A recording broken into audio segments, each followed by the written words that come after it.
All right, welcome back to another episode of Tailgate Talk, and this episode we're going to be talking about the deer that I shot a couple days ago. It wasn't just a deer. It was a buck. Pretty damn good buck. Yeah, not a bad one. Probably my best archery buck, for sure. Like we talked about in Jake's, we didn't measure him. We will, but he's definitely Pope and Young. And he's awesome deer. And I think it's just so cool. Like, if you get, it's crazy how much weather factors into hunting. Like, if you were to talk to somebody that knows nothing about hunting. This early in the season, clarify that.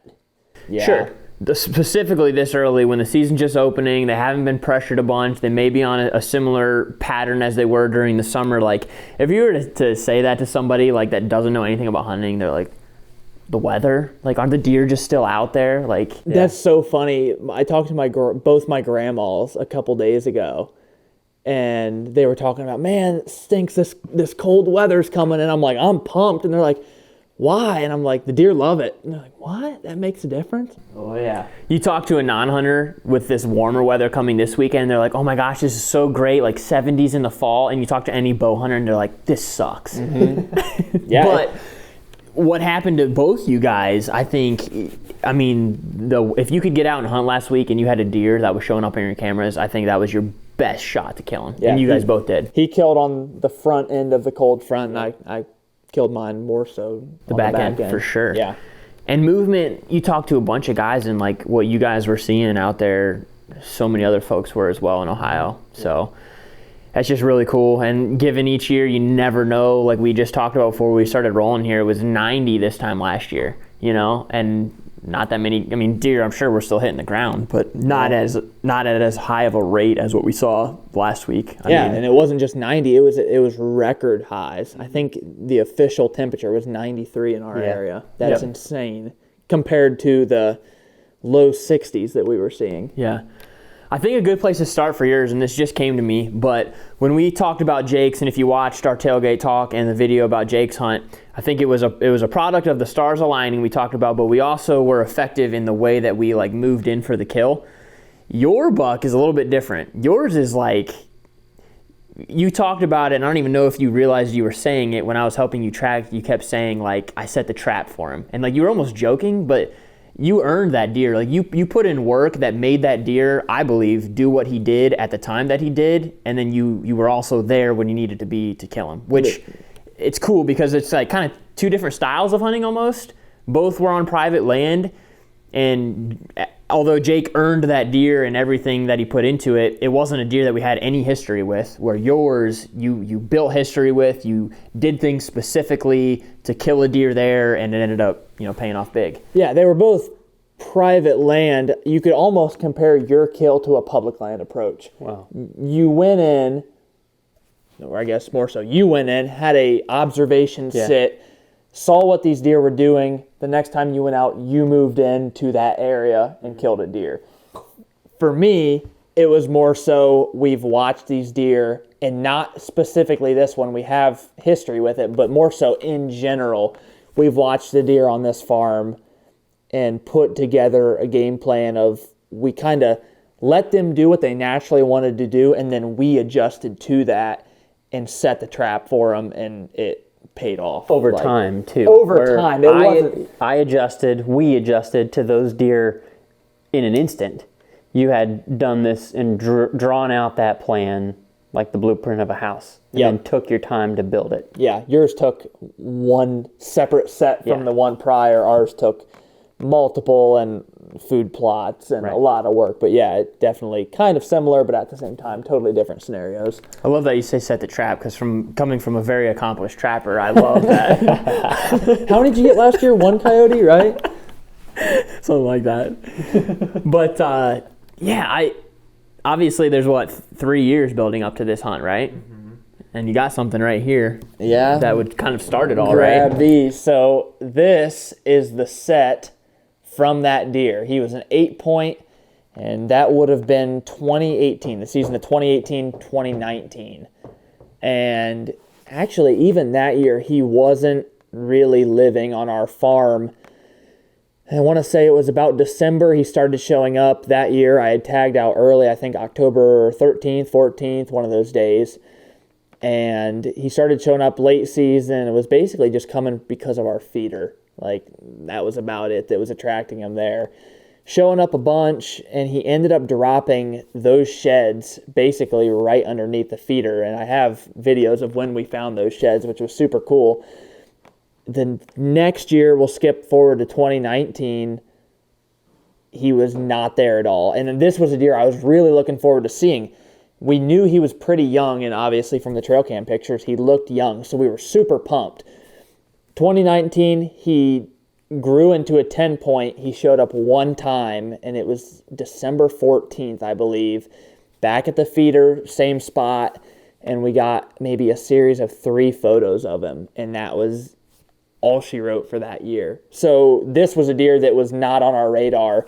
There's one other 10-point that we've been trying like crazy to kill. So this was not the deer we expected to harvest this year. Backing up a little bit, we'll throw over. So we did an Instagram poll about Easton and I both, when we looked at the sheds and looked at the trail cam pictures and then his deer in person, we were like, there's not even a question that this is the same. Like, this is 100% the same deer. But we threw a couple trail cam pictures up on Instagram just to see what other folks thought, and there was a few hundred people, I think, that had participated, and over 90% of people said definitely the same deer. Yeah, I think almost 200 people took the poll, and yeah, about 90% of people said for sure the same deer. Yeah, it without a doubt. If you look, everything from the mass to the way his beams are, obviously deer are, I don't want to say like people, but it's not going to be identical year to year, right? You're not going to see the rack and it's going to be the G2 is this much bigger than the G3 the next year. But if you look at features of the deer, it for sure is. I've heard someone once compare this to, like, let's take a Dodge Challenger, a muscle car. A muscle car in the 60s, a Dodge Challenger from 1960, it's not the same car as a Challenger in 2020. But from afar, you know it's a Challenger.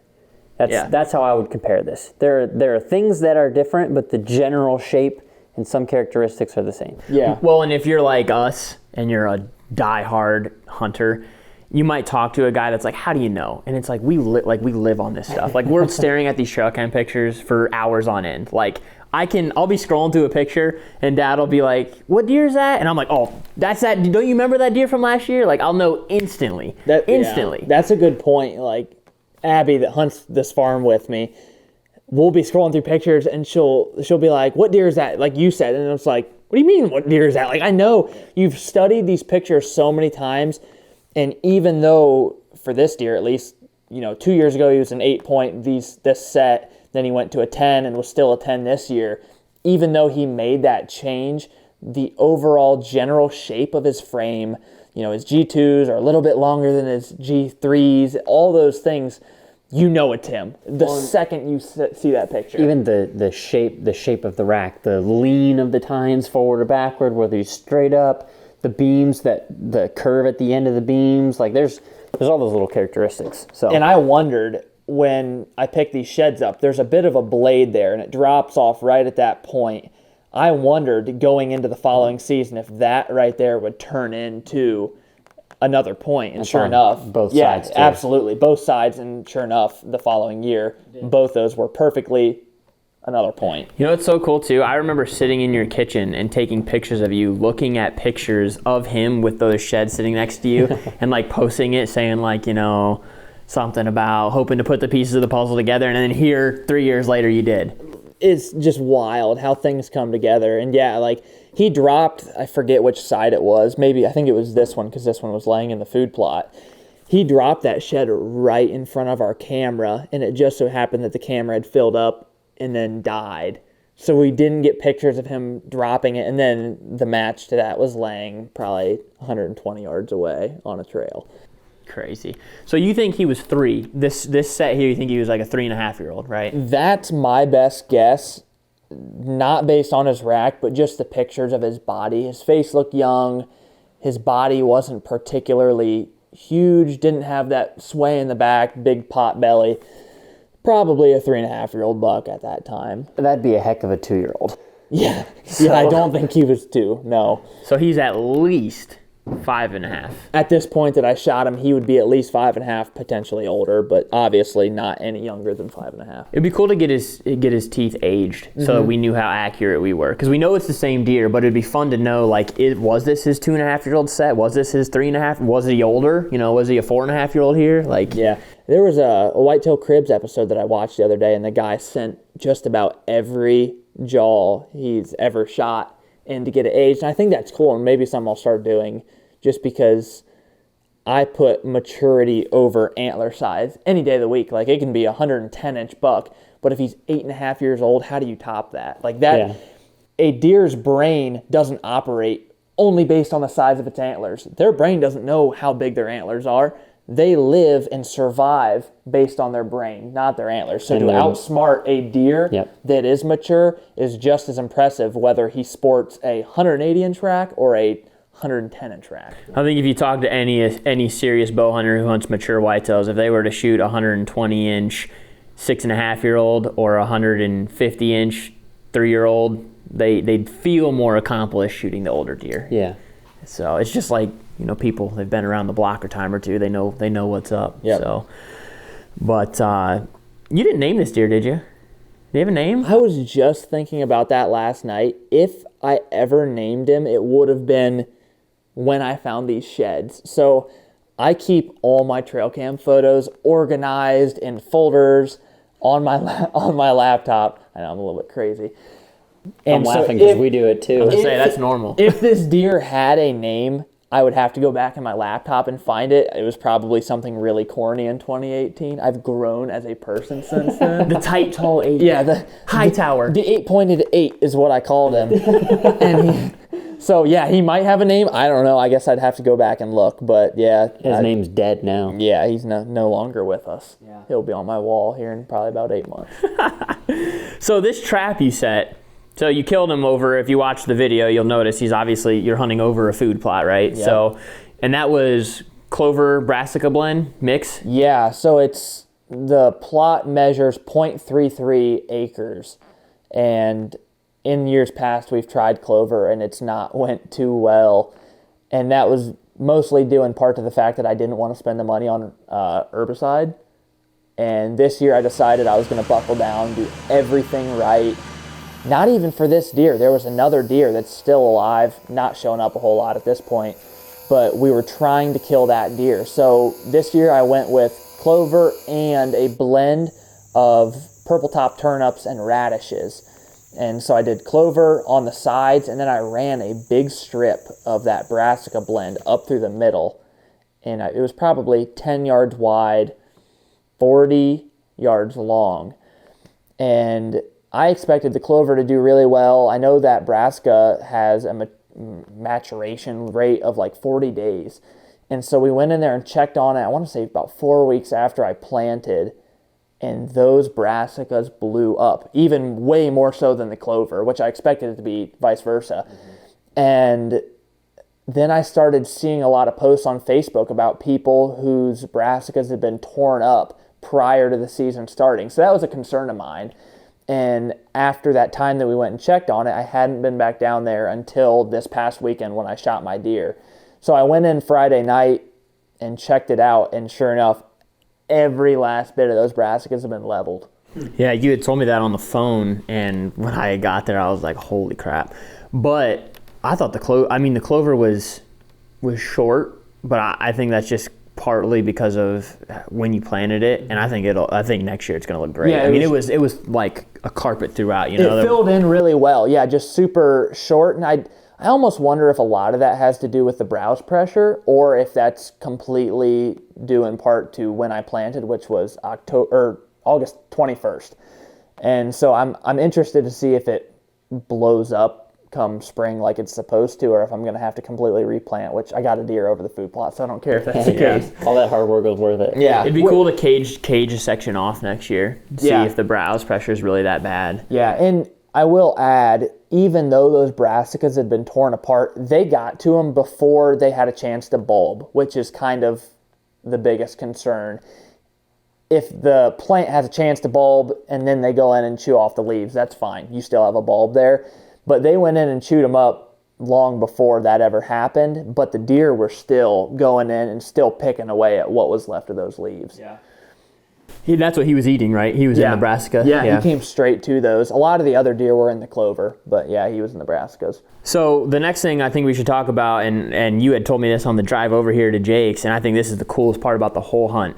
So we've talked before about sometimes bow hunting specifically, there's just as much priority on not hunting as there is hunting. And what we mean by that is sometimes you can do more damage going in and hunting, like if you just go pound the same stand no matter the wind, as, you know, it could be better if you would play your cards right, play the wind, hunt a certain wind, maybe stay out of there when conditions are less than ideal, so that when you do go in, like Jake's hunt, when conditions are perfect, you can kill him.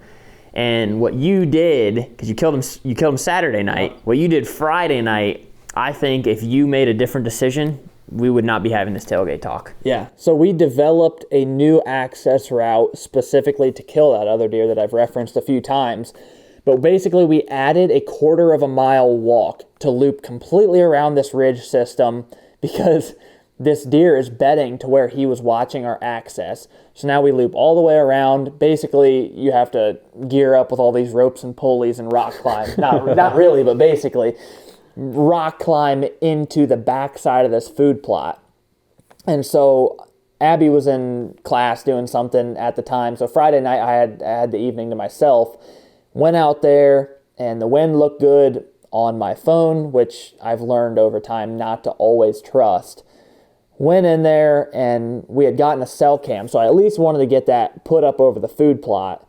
And when I got up there, I spooked a couple deer, which kind of already put a bad taste in my mouth, as it does when a doe just goes blowing. Always does. Yeah, out of the county. But got in there, put the cell cam up, and I had milkweed on me, and I was throwing it, and at one point it blew south, which the wind should have been coming out of the south going north. And then I gave it a minute, threw another time, and it went to the east, which is where the buck that we've been hunting beds. So I was super discouraged at that point, saw the state of the food plot, which also infuriated me. And so I was like, tonight's just not the night. And I took a bunch of video, and I don't know if we're going to incorporate this into the video of the kill itself, but I took a bunch of videos that night basically saying, you want your first sit in a new spot, new season, to be the right sit. And so as I backed out of there, I said, tonight's not going to be the night that I'm going to kill a deer. And that deer that I ended up killing was there that night that I backed out of there, and we talked about it. That may have saved me. He may have busted me that night because you probably would have got your wind, and yeah, you would have been like, dang, why didn't I just wait till Saturday? Yeah. So I backed out of there, just basically did a pointless sit over a creek and saw one spike Friday night, but went back in there Saturday night and got him. Yeah. I think that's super cool because it's so easy, and especially like, I think early in the season, guys, you know, they're all amped up. Everyone, they just went and got their bow all tuned. They can't wait to get out there. They go to their best spot right off the rip, and it's almost like deflating. Like you ruin it or you bust a bunch of deer, and it's like, man, I'm already just like, dang. Yeah. And it's like, that's what I'm trying to do this year too, is like, I feel like we have enough spots and we've learned how the deer use it. Like, I'm trying to not be like all gung-ho. Like, we know when the right time to go in and kill is. And in your case, you knew exactly what the smart move was, and it paid off. And I think that's a good learning experience for anybody, especially new hunters. Yeah. If you got deer showing up on camera, and even if that wind is iffy, like you said, you threw that milkweed and just when in doubt, back out. Get the heck out of there. It's so easy to get amped up and feel the pressure. Other people are killing deer. You need to be in there. Go to your best spot. But I think something you learn as you mature as a hunter and an outdoorsman is don't get too amped up.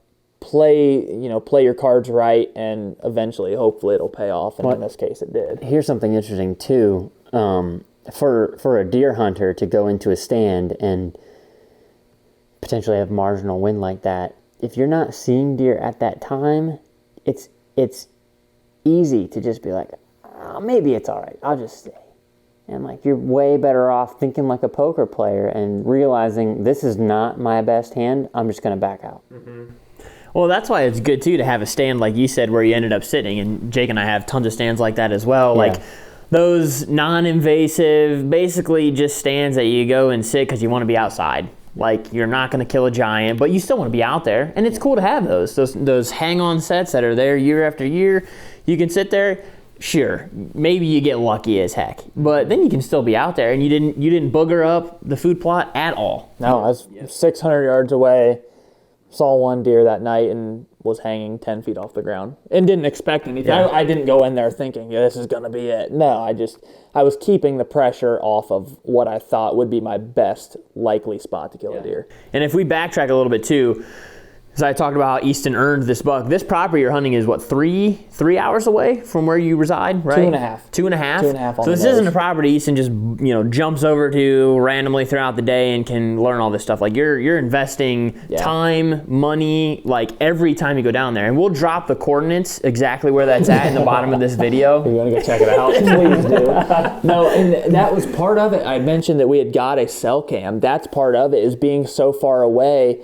We want to be really strategic about when we're going. And a lot of the trail cams that we have down there, we go in there and we're not going to go in before we hunt and check all of our cameras and then decide where we're going to hunt from there, because then we're putting scent and we're pressuring these areas. So something I realized over time is we're literally going down there, hunting the full weekend, and then right before we go home, we drive around, check all the cameras, and we're like, well, the pattern that they might have been on is now expired. And so we decided to make the investment in a cell cam, and I guess I didn't necessarily get to put it to good use, but hopefully for Abby it'll pay off and we'll get to use it a little bit. Sounds like it already might be. Yeah, well, we got a couple deer showing up. I don't know if it's anything she's interested in shooting, but yeah. So in Jake's Tailgate Talk, we referenced how his was an absolute rodeo, and we mentioned that Easton's was kind of the same thing. So you were hunting in a ground blind, and it sounded something like broken glass on the ground. Yeah, so this was the only deer that I had any intention of shooting on this farm, and last year was kind of similar, except maybe even worse. There was not a single deer down there that I had any hopes of shooting. So we went into this blind Saturday night, and we had agreed the night prior, if this deer pops out, I get to shoot it. If the other 10-point pops out, she gets to shoot it. So we were both taking our bows, and more so than anything, we just both wanted to feel like that, like we were hunting. Yeah. So we both took our bows. And we get in there, and I wasn't smart enough to weed eat or mow this spot before we set that blind. But I still figured with the blind over it, all those weeds would die and kind of get matted down. But that was not the case. So we get into this stinking blind, and the weeds, literally sounded like you put light bulbs on the ground and then just stomped all over them. It was awful. And it's always worse in a blind too, because you're enclosed. Yeah, and it's like you're in a reverberation tube or something. So all the sound is echoing. Yeah, it was horrible. So at one point, I remember complaining that my feet were going numb because I refused to move my feet, and I just didn't feel like one of those nights that you would necessarily place your bet on, I guess. But she had her bow in her lap, arrow knocked. I had my bow in my lap, but more so because there was just no better place to put it. Yeah. It was more so because of space and the lack thereof. And then I had no arrow in my bow and my camera in my hand. And it's funny, I actually originally set it up on a tripod. And I was like, you know what, like I have someone here with me. Like if she's going to shoot, I can freehand it or vice versa. So I took it off the tripod, which probably ended up maybe saving me a little bit. And there was a couple young does out there to begin with. They spooked. Another doe came out maybe... They spooked because of you guys? Yeah, it was because we hadn't had the windows of the blind open yet. And that was like right when you got in, right? Right when we got in. I have video of that, and you'll see that in the video.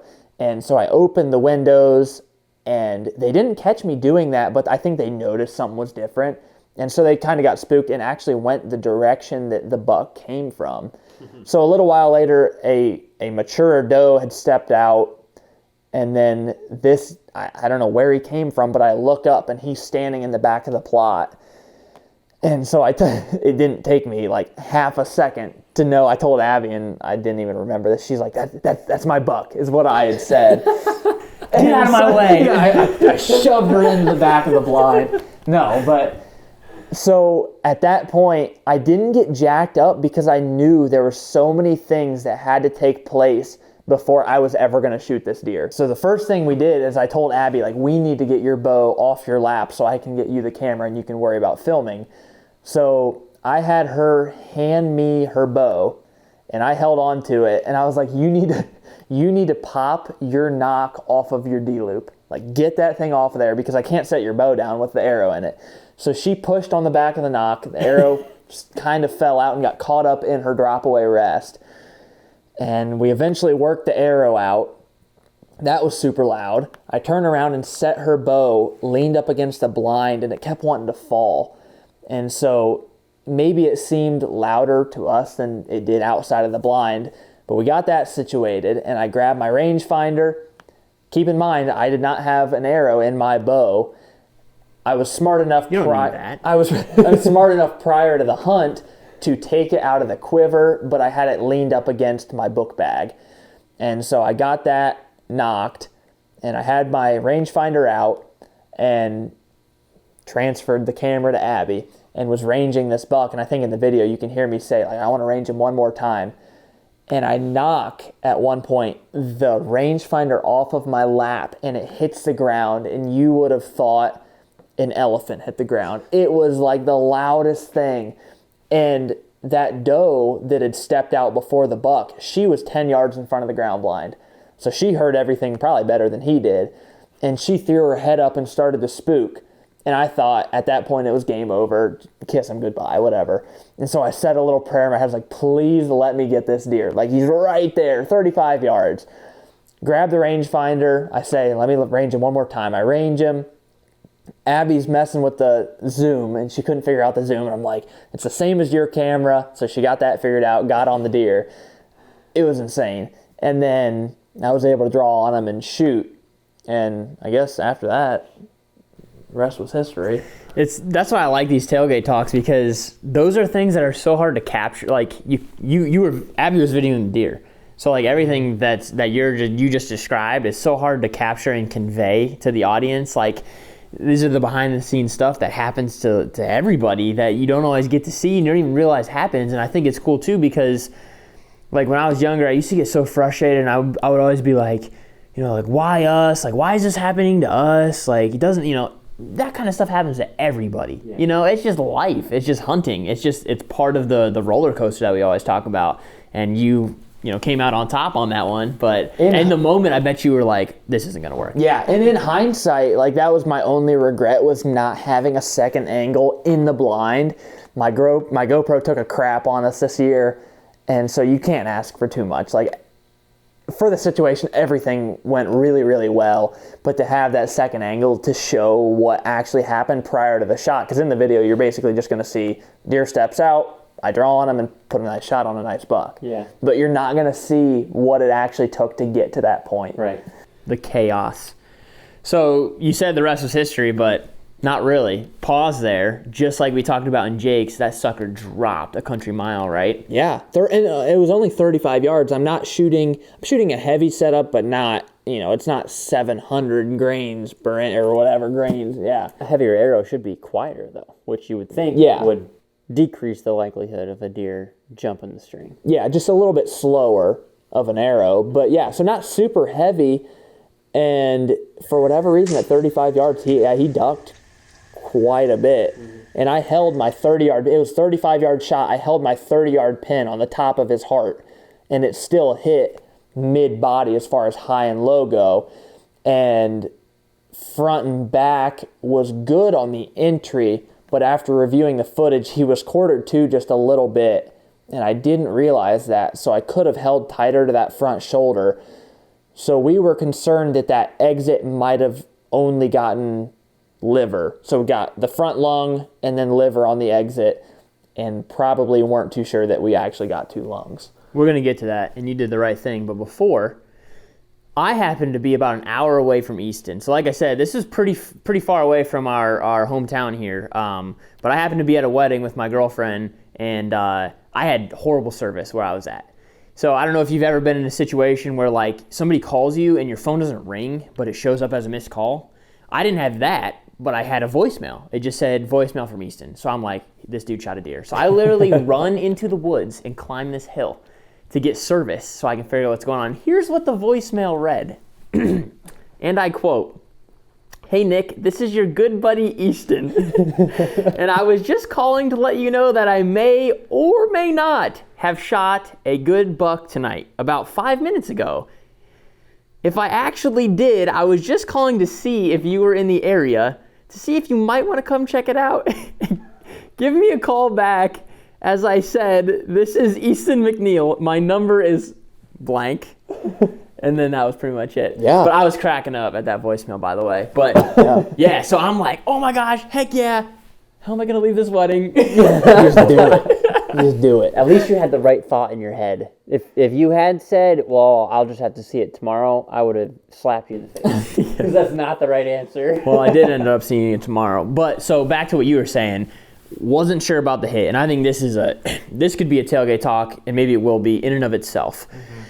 How many times, I mean, we've been bow hunting forever at this point in time, and I know all of us have been in situations where I was like, man, I wish I just would have backed out, right? Mm-hmm. So especially on a big deer and a deer of that caliber, just like Jake and I ended up doing, you think, why wouldn't I, right? I'm staying down here. I don't have anywhere to be the next day.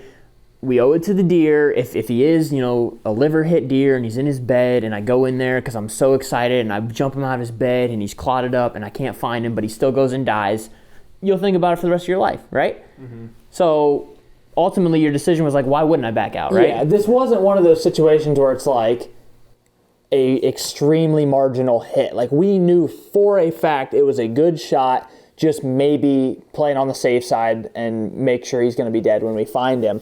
And naturally, the hunter wants to go find him right away. Like, you just shot a deer. You want to know that he's dead. So in that scenario, my first instinct is to text other people who have that right frame of mind that can look at it from a non-biased perspective and be like, here's what I think.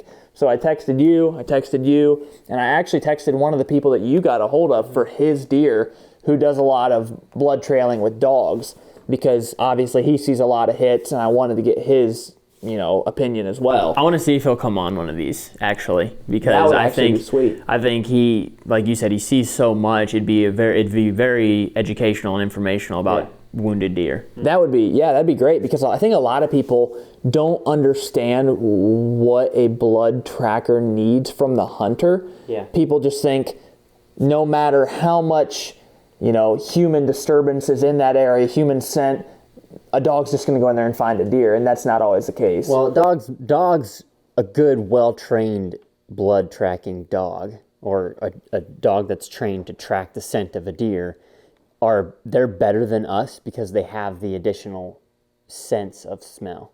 But they're not foolproof. They're not guaranteed success. So you've got to do just like if you're calling buddies over to help you track a deer, you got to do all of the right things in the moment to set your team, whether it's just people or whether it includes a dog, to set them up for success. Yeah. So I texted him more so not to get a dog there. I knew the deer was dead, but more so just to say, hey, I know you see a lot of hit deer and hopefully end up finding them. What do you think about this shot? So he agreed, probably for sure, front lung, liver on the exit, and obviously a dead deer. So we elected, against what I naturally wanted to do, we elected to just give it overnight and hope the coyotes didn't get it. So we went back in there the next morning prior to when you showed up. And I think the way we found it was super cool. We picked up the blood trail the night prior. We had tracked to the edge of the food plot. We didn't want to go down into the bottom where he had ran. It was pretty good blood too, wasn't it? Yeah, and it wasn't bad. And we picked up blood, and to begin with, it was actually really rough. And then it picked up really, really well. And there was these real tall, I don't even know what kind of plant they are, but they have these big, huge leaves, and we were tracking through that. and there was blood on the tops, and Abby actually pointed out, she's like, look on the bottom of these leaves. So I flipped one over, and it was just painted red. Yeah. And so we were tracking, and at one point, I think we had went roughly 100 yards, and you had showed up. So I told Abby, I was like, let's just set our gear here at Last Blood. We'll go get them. I was confident that we wouldn't need a dog, because if I thought we did, it was just going to be Abby and I on the blood trail, per the recommendation of the blood tracker. And so at that point, I knew we were probably going to find him, and I left the gear where it was and went to walk out to find you guys. And on the way, I actually spotted him laying under a tree, basically right on the trail that we were walking out on. Which is wild, because like I'm approaching you, so like I can see you guys before you've seen the deer, and I'm just like, okay, like I told Allison, like there they are, let's go meet them.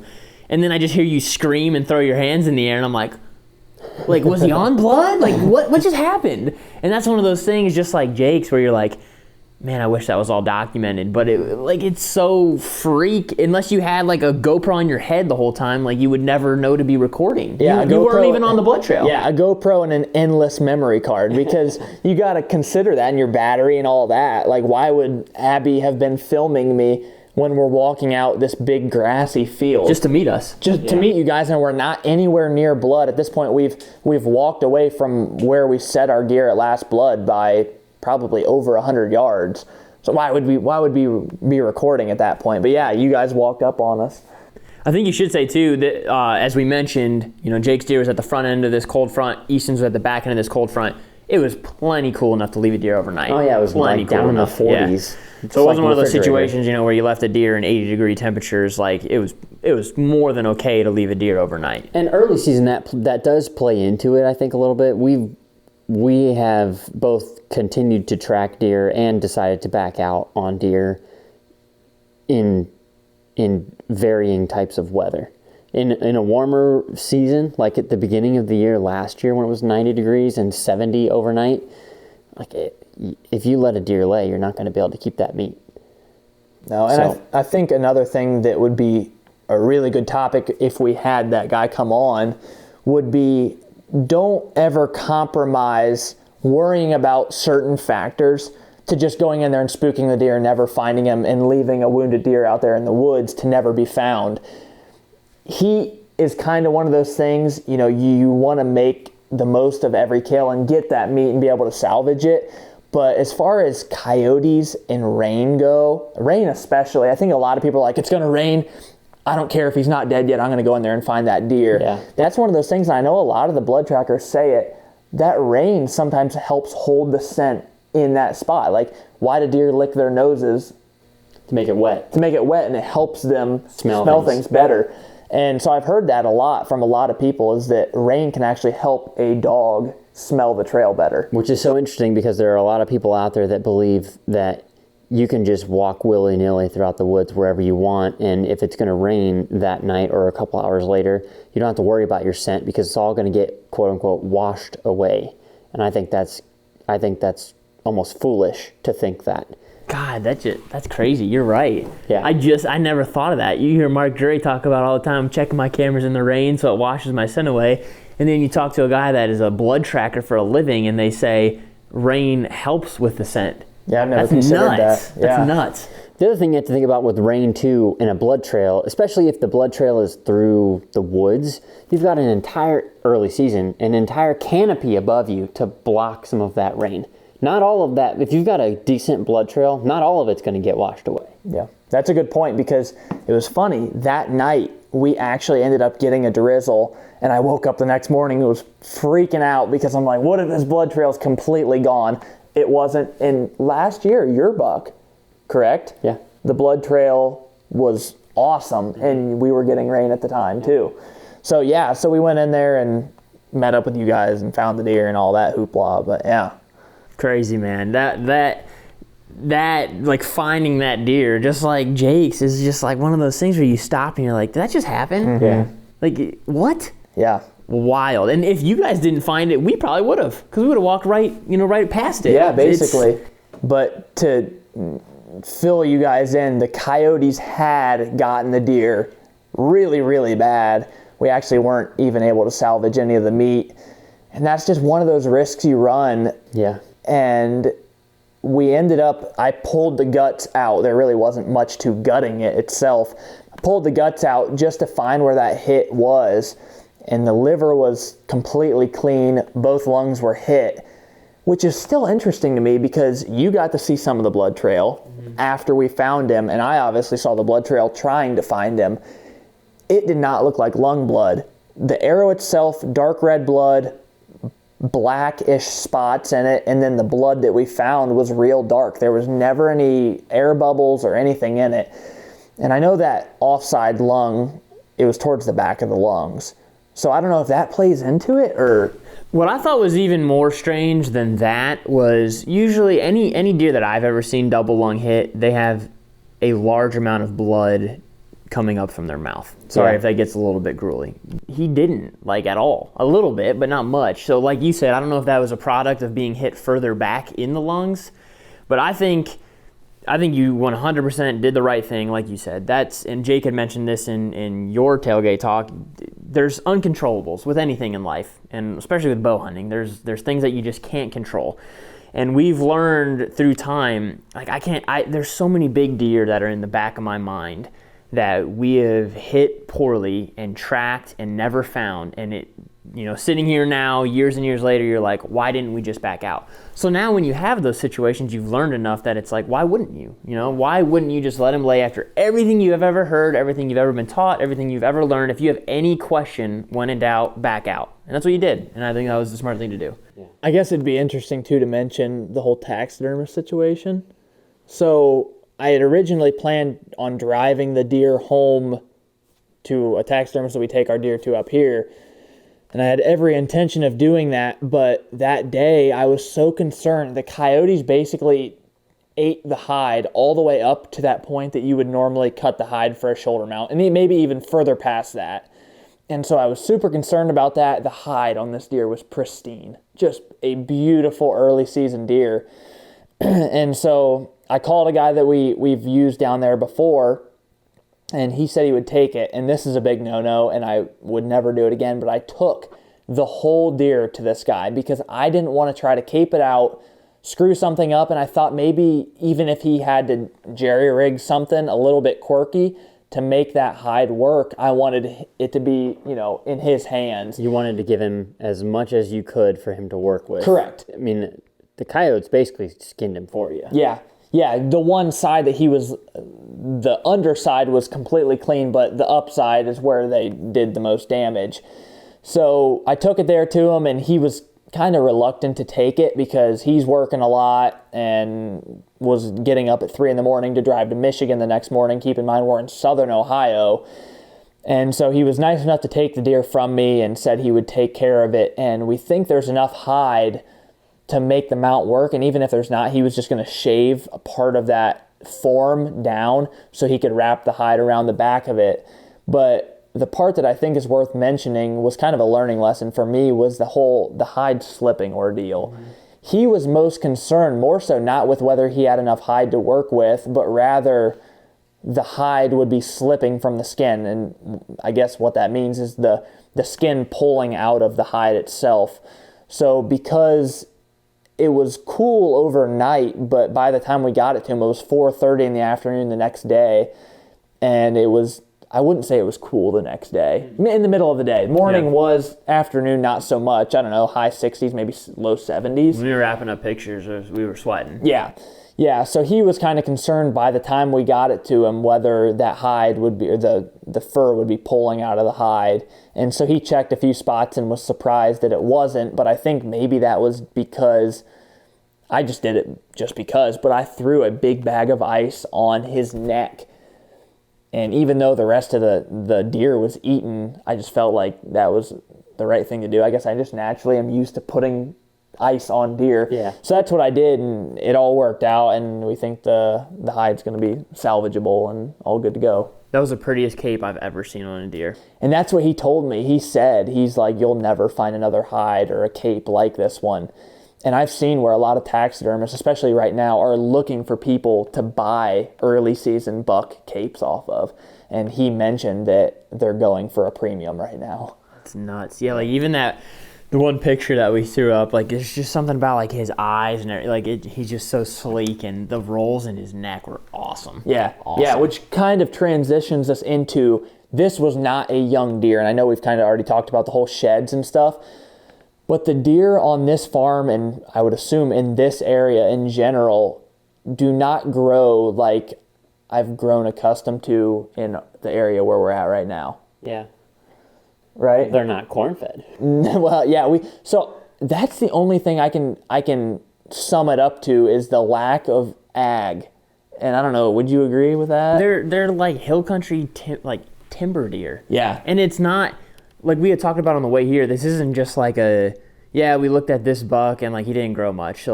So maybe it's just a deer that didn't have great genetic potential. Like you said, you've seen this in multiple deer. Yeah, like I have series of trail camera photos from 3 specific bucks that without any doubt, it's the same deer year after year after year, 3 years in a row, and one of which I've already killed. Well, I guess now 2 of which I've already killed.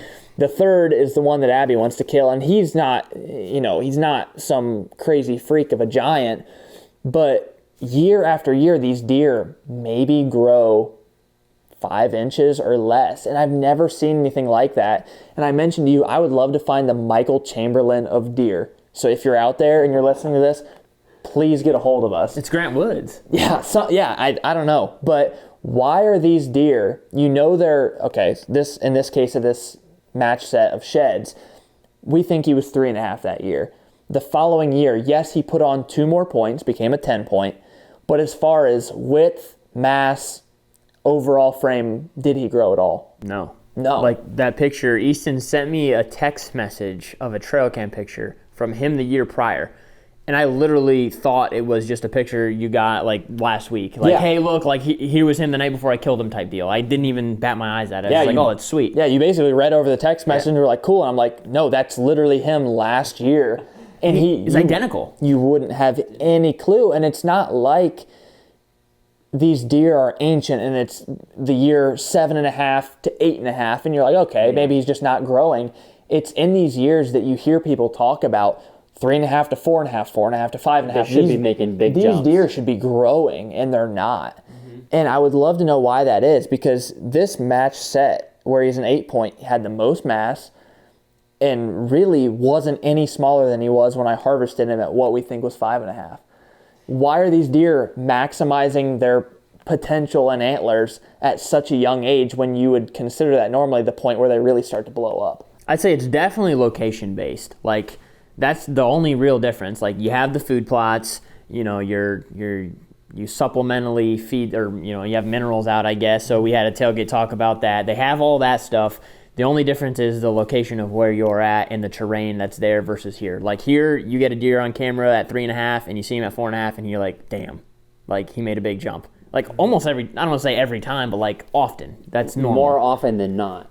Right. And then down there, you're seeing pretty much every mature buck is doing the exact same thing. Like you started telling me this 3 years ago. Yeah, and it's the same I felt thing. crazy at first because we were new to the area. I'm not from around the area. We just started hunting down there.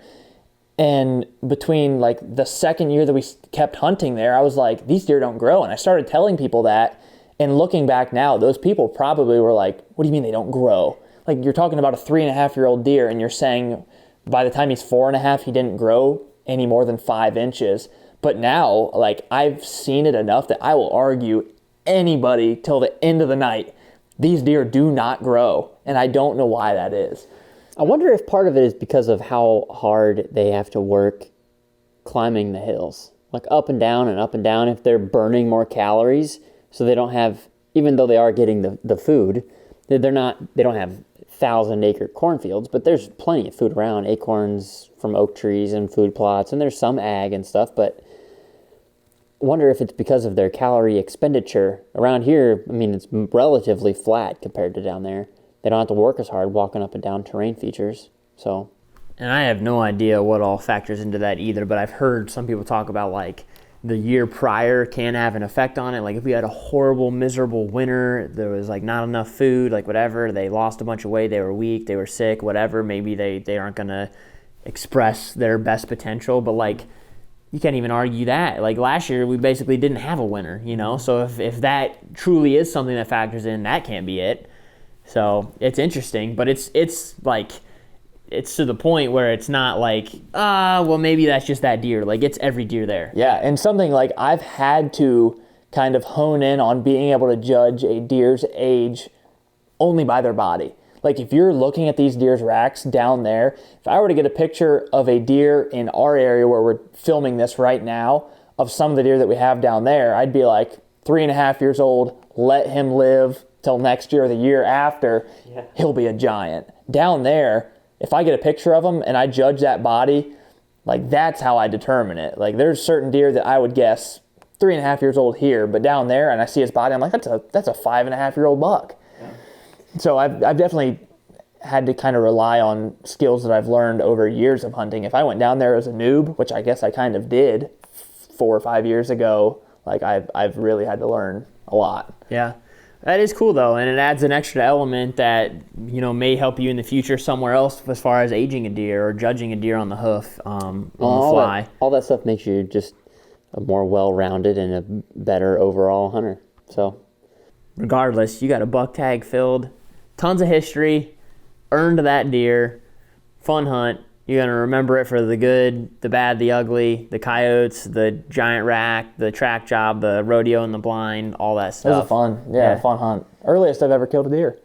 Both you guys. Yeah. Not me. I just skipped the whole month of October. I've never killed a deer in October. I don't even think I've ever killed a doe in the month of October. I have opening weekend, but that's always at the end of September. If somebody told you were going to kill a deer that wasn't going to be in October, you probably would have never guessed it would be before October. No, never. Well, it's the October law. Nobody hunts in October. Yeah. You don't even see deer when you go out. Yeah. Is that pretty much it? Yeah, I think so. I think one thing that you guys mentioned at the beginning of this tailgate talk, I think it was towards the beginning, is that like the rodeo and the stuff in the blind, you didn't have a second angle to capture all that stuff. That's why we're filming these tailgate talks, because there are so many elements of the hunts that we have, of the hunts that you guys have, that, I mean, we do this anyways. We would chit-chat around a tailgate and talk about all that stuff.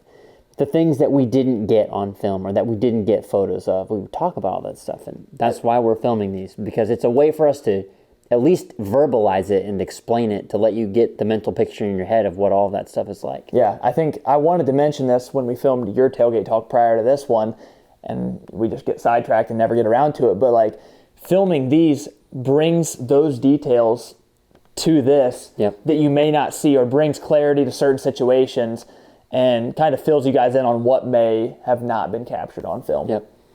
And it's a good educational time too. Like we're human. Like there's things that happen in the moment that you can't control, and this, that, or the other, frustrations, pros, cons. But regardless, you guys are on fire. Both have awesome deer to show for it, and a fun conversation around a tailgate. Now we're just cameramen. That's right. So if you guys have any additional questions about either of the hunts, whether it's Easton's or Jake's, obviously drop us a comment. We hope you guys enjoyed listening to these. I know they can kind of get lengthy, but there's a lot that happens, and we're so passionate about it. We love, talking in depth around it. So thank you guys for watching this one. We're not sure when the next one will come or what it will be about. Maybe it'll be me talking about a deer. I don't know. Never know. A small one, but a deer. Thank you guys for watching, and we'll see you next time. Start it. How am I going to start it? Okay. All right, I'm ready. And he does this every time. Stop doing that. Every time I feel like Nick's arm was cut off. Okay. Not this big.